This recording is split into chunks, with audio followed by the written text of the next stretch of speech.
warahmatullahi wabarakatuh. Selamat datang di Kecamatan Gelompang Baru yang terletak di antara Kecamatan Kemantanjung, sebelah selatannya Kecamatan Gelompang 3, sebelah barat Kecamatan Mutiara, dan sebelah timurnya berbatasan dengan Kabupaten Pidijaya. Kecamatan Gelompang Baru memiliki luas lebih kurang 45,30 km persegi dengan jumlah penduduk 11.249 jiwa, kemudian jumlah penduduk laki-laki 5.453 jiwa, kemudian jumlah penduduk perempuan 5.796 jiwa, dengan jumlah KK keseluruhannya adalah 3.261. Untuk potensi yang ada di Kecamatan Gelompang Baru di sektor pertanian, bagaimana perkembangannya, Pak? Untuk sektor pertanian di Kecamatan Gelompang Baru, terutama di sini lebih fokus pada pertanian di dalam bidang persawahan. Nah, sementara Pak, untuk masyarakat petani sendiri mempergunakan pupuk organik atau memang untuk kimia, Pak, di sini? Kalau di sini, alhamdulillah masyarakat masih rata-rata masih menggunakan pupuk organik. Tapi ada juga sebagian masyarakat yang memang sudah dari sananya sudah kebiasaan masyarakat menggunakan pupuk kimia, tapi dominan masyarakat menggunakan pupuk organik. Oke, mengenai perairan, Pak, masyarakat masih mengharapkan irigasi atau memang air hujan, Pak?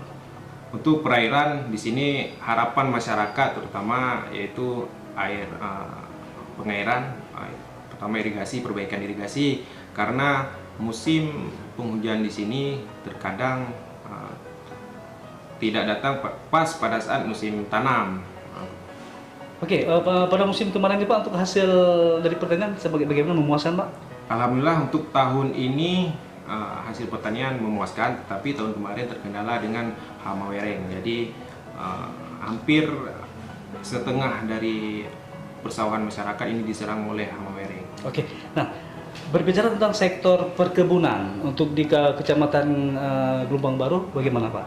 Untuk sektor perkebunan di sini bukan menjadi suatu Prioritas, Pak? Prioritas masyarakat. Cuman ada sebagian masyarakat yang memang mata pencariannya itu adalah dengan sektor perkebunan.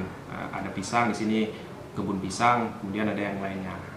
Oke, nah tadi kami sempat juga memantau, Pak, sejenak masalah pengemukan lembu, Pak. Ini lembu bantuan dari pemerintah atau memang punya pribadi, Pak, atau kelompok? Lembu masyarakat di sini ada sebagian, hampir semuanya itu adalah lembu masyarakat sendiri. Itu punya masyarakat sendiri, tetapi ada juga yang sebagian itu yang punya kelompok. Ya. Nah, dengar-dengar juga, Pak, di Kecamatan Gelompang Baru kita di sini ada perindustrian, Pak, yang memang jarang dimiliki oleh kecamatan lain. Ya, salah satunya apa nih, Pak, di Kecamatan Gelompang Baru? Di Kecamatan Gelompang Baru ini terkenal dengan yang namanya mulut tepeh. Di sini jadi mulut tepeh ada sebagian desa dijadikan sebagai pendapatan masyarakat dalam industri rumah tangga. Jadi di sini ada mulut tepeh yang hampir yang selalu dikirim ke luar wilayah. Jadi produksinya itu sudah diminta oleh beberapa daerah, misalnya ke Aceh Timur, Banda Aceh, di luar wilayah Kabupaten Pidijaya. Pak, selainnya untuk di kesehatan bagaimana, Pak, puskesmas pelayanan di sini, Pak? Pelayanan puskesmas di kecamatan alhamdulillah sampai dengan sekarang optimal, tetapi kami terkendala dengan ambulan. Di sini cuma ada satu ambulan. Seandainya terjadi hal urgen, dua hal urgen ini, maka cuman bisa dimaksimalkan untuk yang pertama. Jadi selesai ditangani yang satu, baru bisa ditangani yang kedua jika seandainya terjadi hal urgen yang harus dibawa ke tingkat kabupaten. Oke, mengenai dengan tim para medis, Pak, bagaimana tenaga kerja cukup, Pak? Tenaga kerja di sini alhamdulillah cukup dan bekerja sudah aman.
Suping, no? Eh? Suping.